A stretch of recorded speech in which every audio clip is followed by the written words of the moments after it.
Standard anatomical terms of location deal unambiguously with the anatomy of animals, including humans. All vertebrates, including humans, have the same basic body plan. They are strictly bilaterally symmetrical in early embryonic stages and largely bilaterally symmetrical in adulthood. That is, they have mirror image left and right halves if divided down the center. For these reasons, the basic directional terms can be considered to be those used in vertebrates. By extension, the same terms are used for many other, invertebrate, organisms as well. While these terms are standardized within specific fields of biology, there are unavoidable, sometimes dramatic, differences between some disciplines.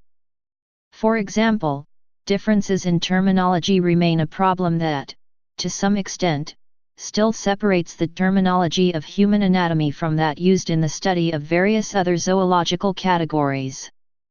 Introduction.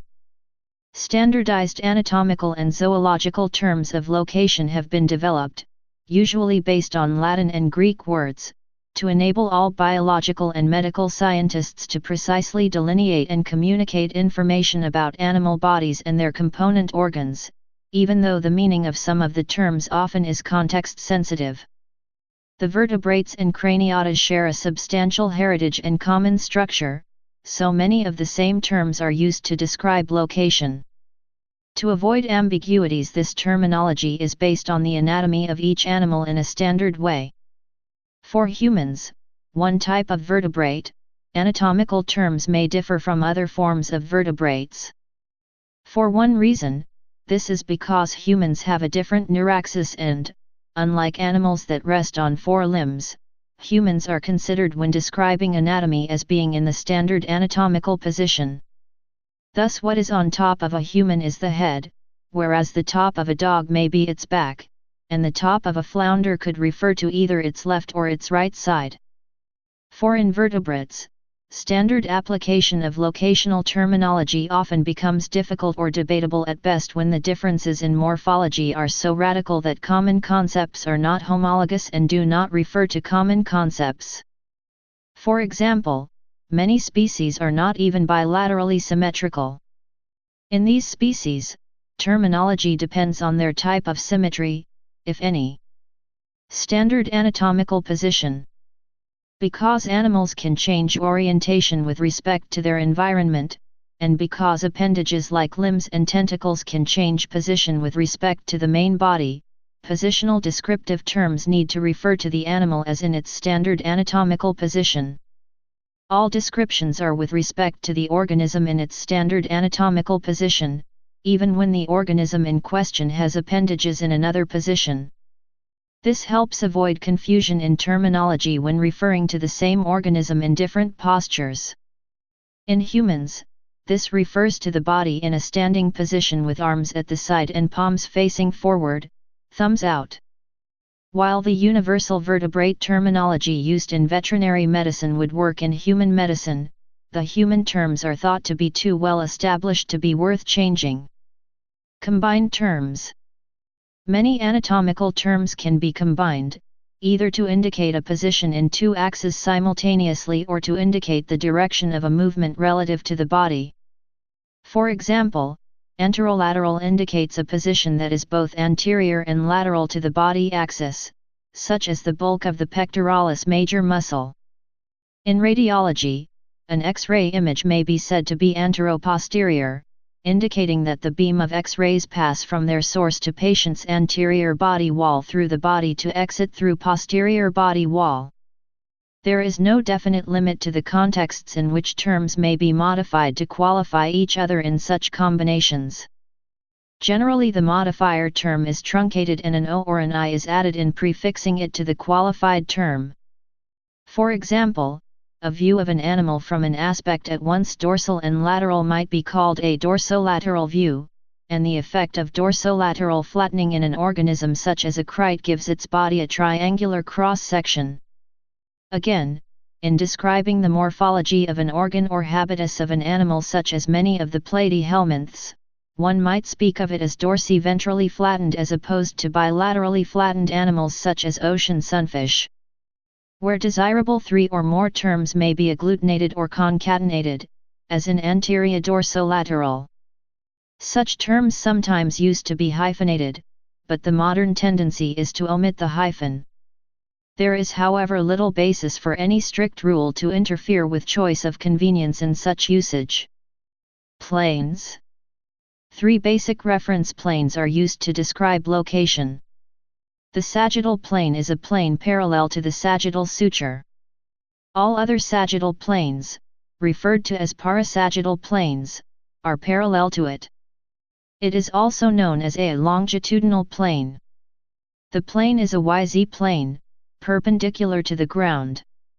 The median plane or mid-sagittal plane is in the midline of the body, and divides the body into left and right, sinister and dexter, portions. This passes through the head, spinal cord, navel and, in animals, the tail.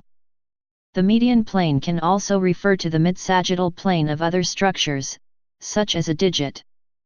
The frontal plane or coronal plane divides the body into dorsal and ventral, back and front, or posterior and anterior, portions. For post-embryonic humans, a coronal plane is vertical and a transverse plane is horizontal, but for embryos and quadrupeds a coronal plane is horizontal and a transverse plane is vertical. A longitudinal plane is any plane perpendicular to the transverse plane. The coronal plane and the sagittal plane are examples of longitudinal planes. A transverse plane, also known as a cross-section, divides the body into cranial and caudal, head and tail, portions. In human anatomy, a transverse, also known as horizontal, plane is an XZ plane, parallel to the ground, which, in humans, separates the superior from the inferior or, put another way, the head from the feet.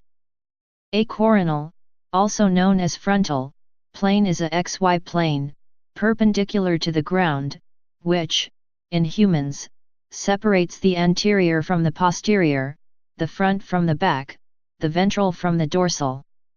To begin with, distinct, polar opposite ends of the organism are chosen. By definition, each pair of opposite points defines an axis. In a bilaterally symmetrical organism, there are 6 polar opposite points giving 3 axes that intersect at right angles, the x, y, and z axes familiar from 3-dimensional geometry.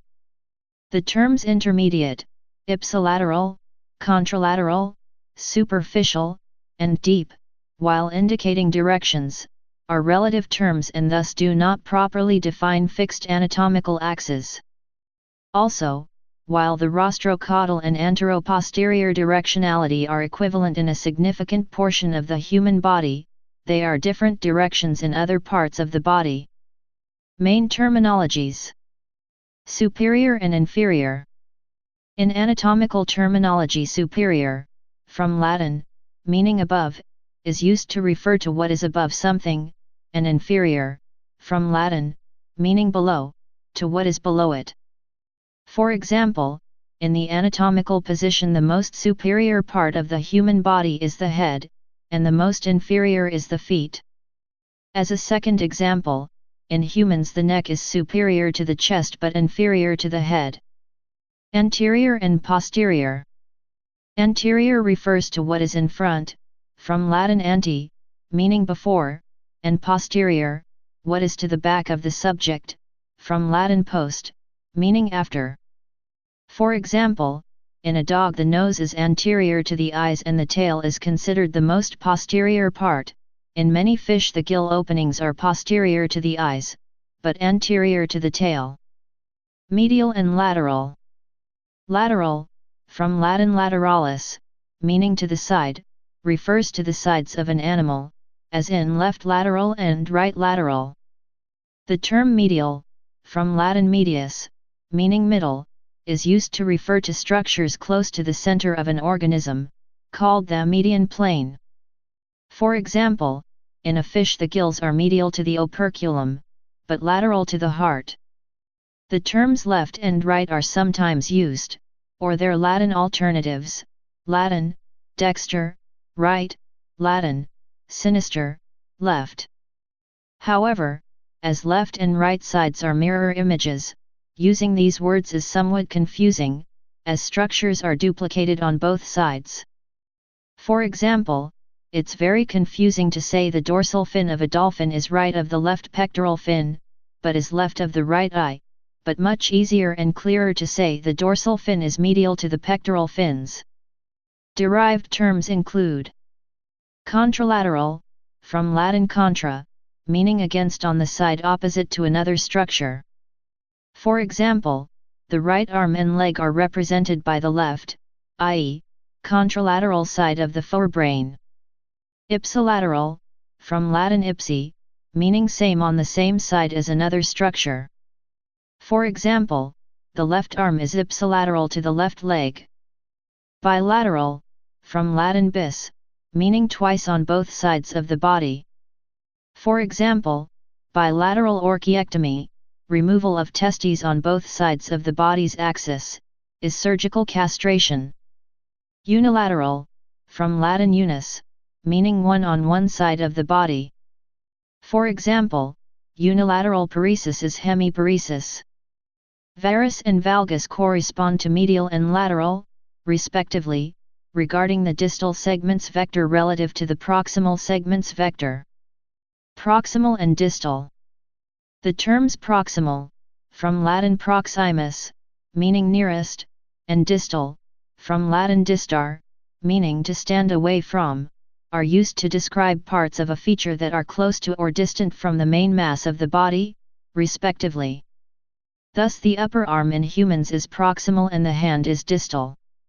These terms are particularly useful when describing appendages such as fins, tentacles, limbs, or indeed any structure that extends that can potentially move separately from the main body. Although the direction indicated by proximal and distal is always respectively towards or away from the point of attachment, a given structure can be either proximal or distal in relation to another point of reference.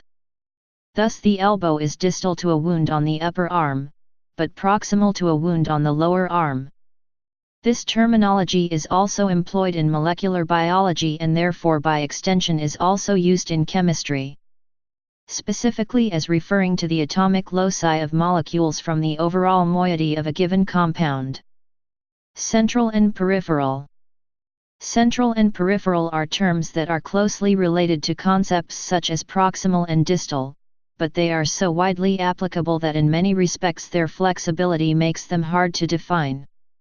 Loosely speaking, they distinguish near and far, inside and out, or even organs of vital importance such as heart and lungs, from peripheral organs such as fingers, that undoubtedly may be important, but which it may not be life-threatening to dispense with.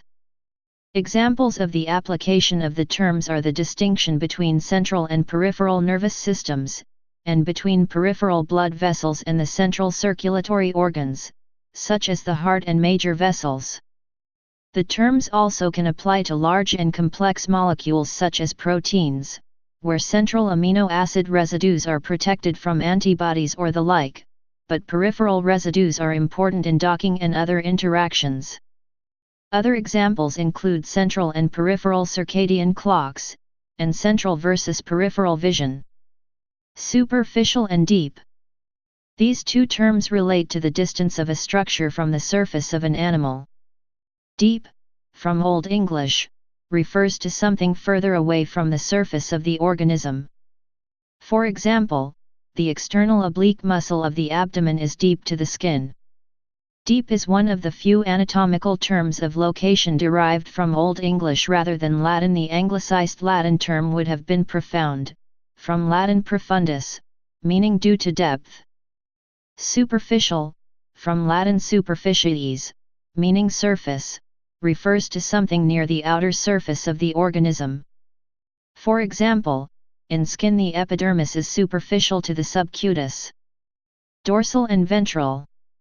These two terms, used in anatomy and embryology, refer to back, dorsal, and front or belly, ventral, of an organism. The dorsal, from Latin dorsum, meaning back, surface of an organism refers to the back, or upper side, of an organism.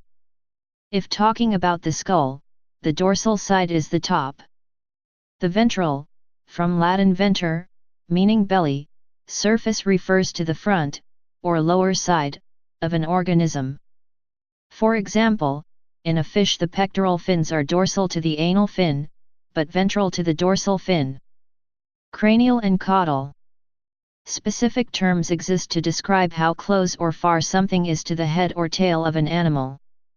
To describe how close to the head of an animal something is, 3 distinct terms are used.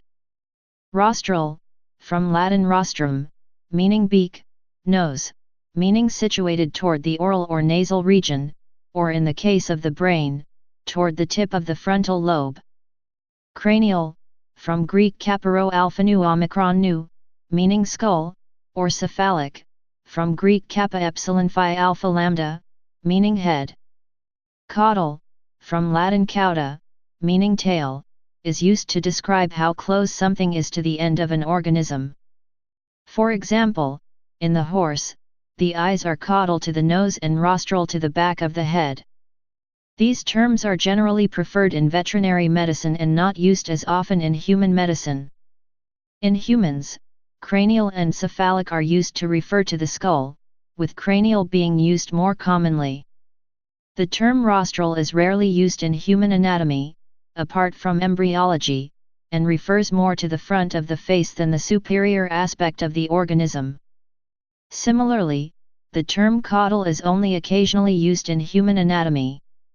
This is because the brain is situated at the superior part of the head whereas the nose is situated in the anterior part. Thus the rostrocaudal axis refers to a C shape, see image.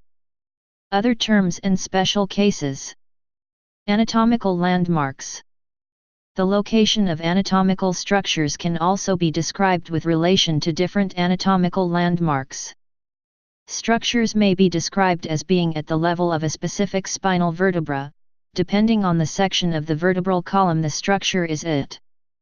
The position is often abbreviated. For example, structures at the level of the fourth cervical vertebra may be abbreviated as C4, at the level of a thoracic vertebra T4, at the level of a lumbar vertebra L3. Because the sacrum and coccyx are fused, they are not often used to provide location. References may also take origin from superficial anatomy, made to landmarks that are on the skin or visible underneath. For example, structures may be described relative to the anterior superior iliac spine, the medial malleolus or the medial epicondyle. Anatomical lines, theoretical lines drawn through structures, are also used to describe anatomical location. For example, the midclavicular line is used as part of the cardiac exam in medicine to feel the apex beat of the heart. Mouth and teeth. Fields such as osteology, paleontology, and dentistry apply special terms of location to describe the mouth and teeth. This is because although teeth may be aligned with their main axes within the jaw, some different relationships require special terminology as well. For example, teeth also can be rotated, and in such contexts terms like anterior or lateral become ambiguous. Terms such as distal and proximal are also redefined to mean the distance away or close to the mandibular symphysis. Terms used to describe structures include buccal, from Latin bucca, meaning cheek, and palatal, from Latin, referring to structures close to the cheek and hard palate respectively. Hands and feet. Several anatomical terms are particular to the hands and feet. For improved clarity, the directional term palmar, from Latin palma, meaning palm of the hand, is usually used to describe the front of the hand, and dorsal is the back of the hand. For example, the top of a dog's paw is its dorsal surface, the underside, either the palmar, on the forelimb, or the plantar, on the hind limb, surface. The palmar fascia is palmar to the tendons of muscles which flex the fingers, and the dorsal venous arch is so named because it is on the dorsal side of the foot. Volar can also be used to refer to the underside of the palm or sole, which are themselves also sometimes used to describe location as palmar and plantar. For example, volar pads are those on the underside of hands, fingers, feet, and toes.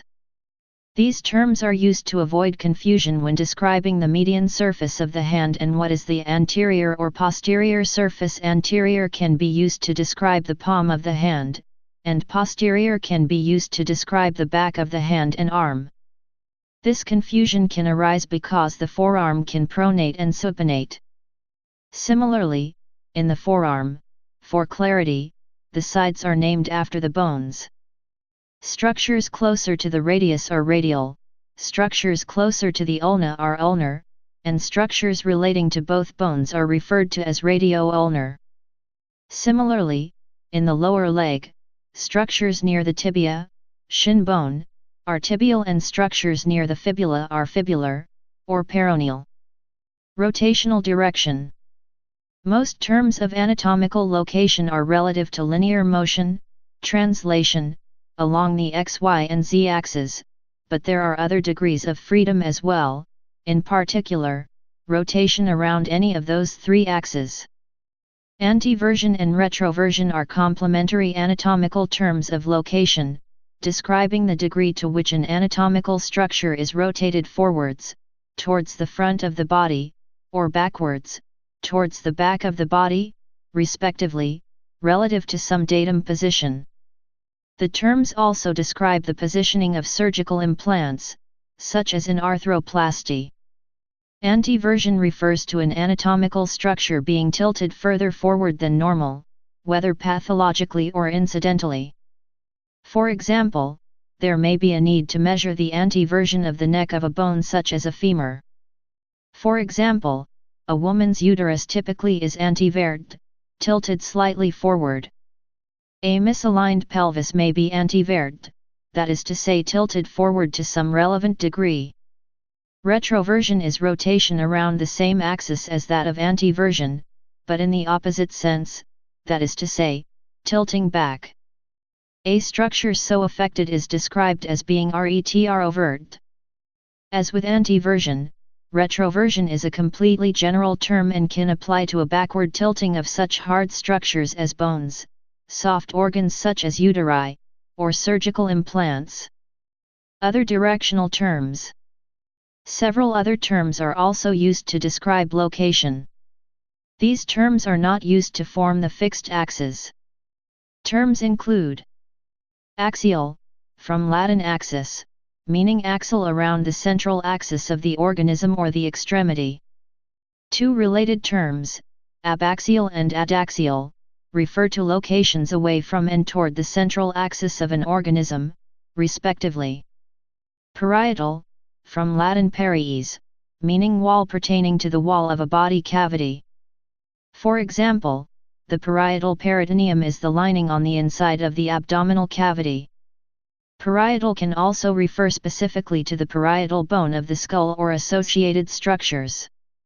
Posteromedial, from Latin posterus, meaning coming after, and medius, meaning middle situated towards the middle of the posterior surface. Terminal, from Latin terminus, meaning boundary or end, at the extremity of a, usually projecting, structure, as in, an antenna with a terminal sensory hair. Visceral and viscous, from Latin viscera, meaning internal organs associated with organs within the body's cavities. For example, the stomach is covered with a lining called the visceral peritoneum as opposed to the parietal peritoneum. Viscous can also be used to mean organ. For example, the stomach is a viscous within the abdominal cavity. Prefixes, suffixes, and other modifiers. Directional and locational prefixes can modify many anatomical and morphological terms, sometimes in formally standard usage, but often attached arbitrarily according to need or convenience. Prefixes. Sub, from Latin sub, meaning preposition beneath, close to, nearly etc., appended as a prefix, with or without the hyphen, qualifies terms in various senses. Consider subcutaneous as meaning beneath the skin, subterminal meaning near to the end of a structure. Sub also may mean nearly or more or less, for instance subglobular means almost globular. In many usages sub is similar in application to hypo. Hypo, from ancient Greek pi, meaning under, like sub in various senses as in hypolingual nerve beneath the tongue, or hypodermal fat beneath the skin. Infra, from Latin infra, meaning preposition beneath, below etc., similar to sub, a direct opposite to super and supra, as in infratemporal space or infraorbital. Inter, from Latin inter, meaning between two other structures. For example, the navel is intermediate to the left arm and the contralateral, right, leg. The intercostal muscles run between the ribs. Super or supra, from Latin super, supra, meaning above, on top of, beyond etc., appended as a prefix, with or without the hyphen, as in superciliary arches or supraorbital. Suffixes. Ad, from Latin ad, meaning towards or up to. Commonly when, for example, one anatomical feature is nearer to something than another, one may use an expression such as near the distal end or distal to. However, an unambiguous and concise convention is to use the Latin suffix ad, meaning towards, or sometimes to. So for example, distad means in the distal direction, and distad of the femur means beyond the femur in the distal direction. The suffix may be used very widely, as in the following examples: anteriad, towards the anterior; apicad, towards the apex; basad, towards the basal end; caudad, centrad; cephalad, towards the cephalic end; craniad, dextrad, dextrocaudad, dextrocephalad; distad, dorsad, ectad, towards the ectal, or exterior, direction; entad, towards the interior; laterad, mediad, mesad, neurad, orad, posteriad, proximad, rostrad, sinistrad, sinistrocaudad, sinistrocephalad, ventrad. Specific animals and other organisms. The large variety of body shapes present in invertebrates presents a difficult problem when attempting to apply standard directional terms. Depending on the organism, some terms are taken by analogy from vertebrate anatomy, and appropriate novel terms are applied as needed. Some such borrowed terms are widely applicable in most invertebrates.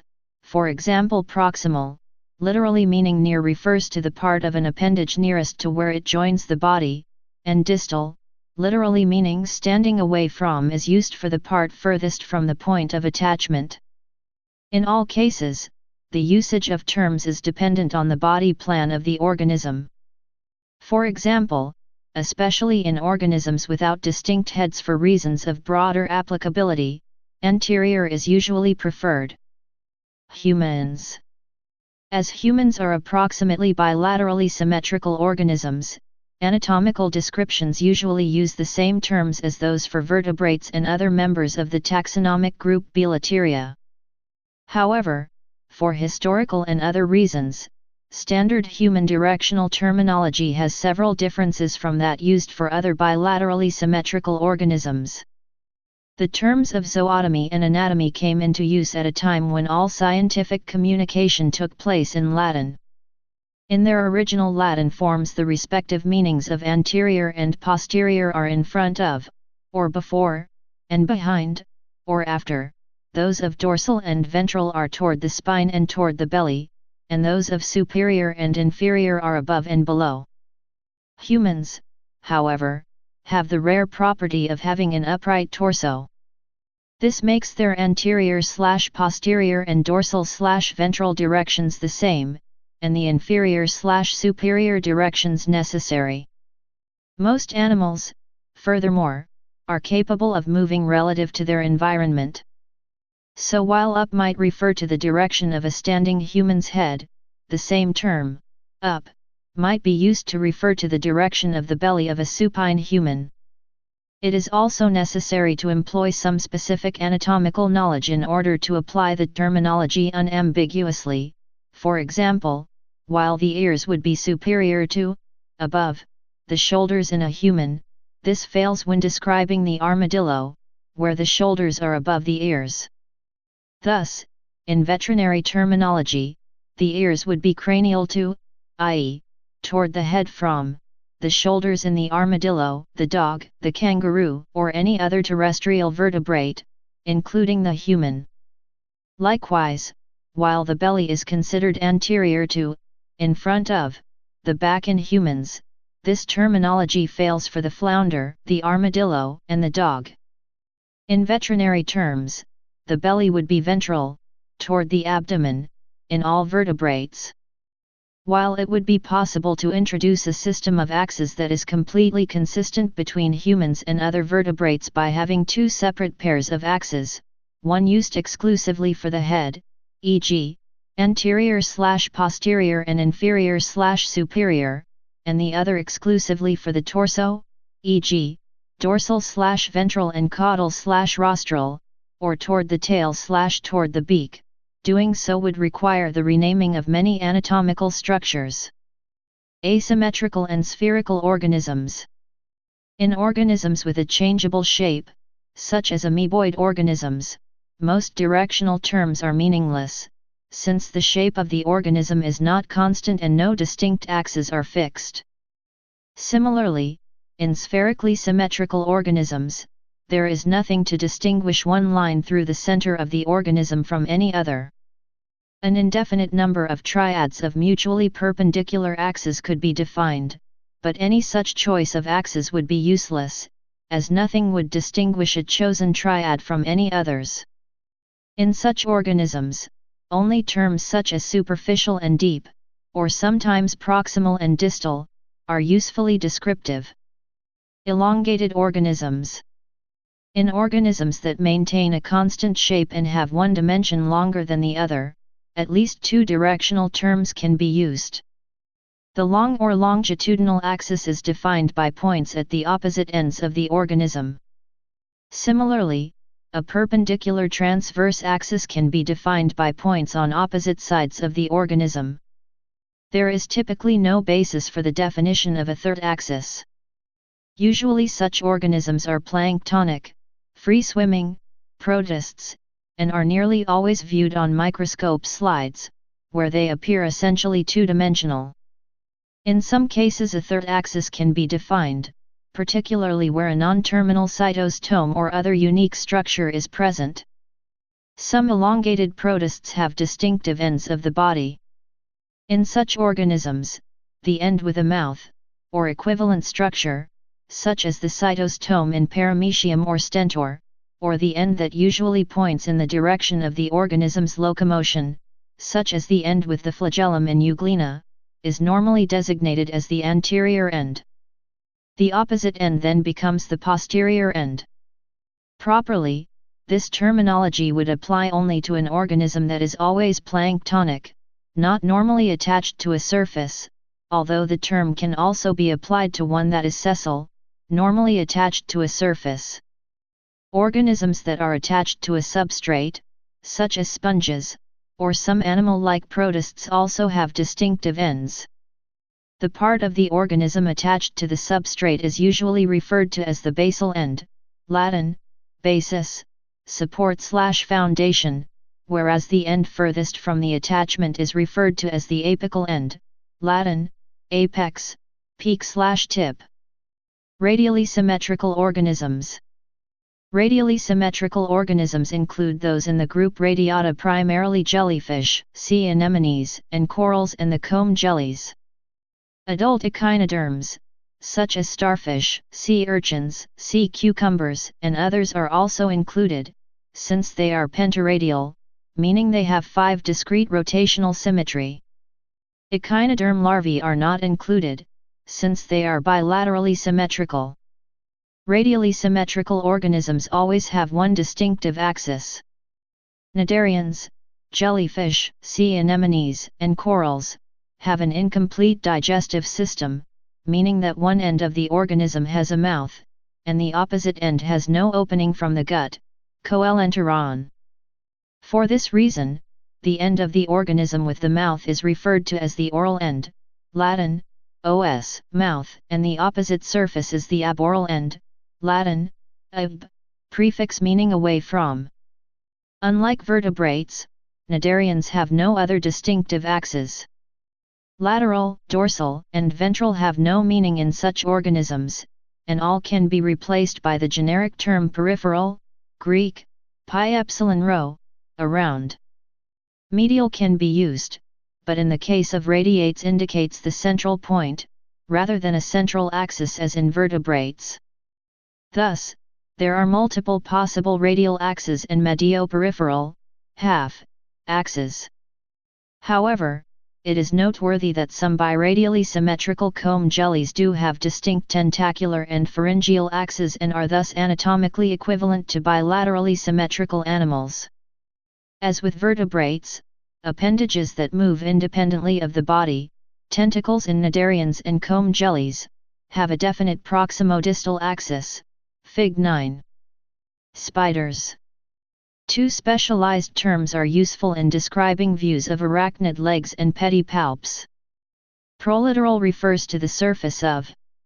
Please subscribe and thanks for watching.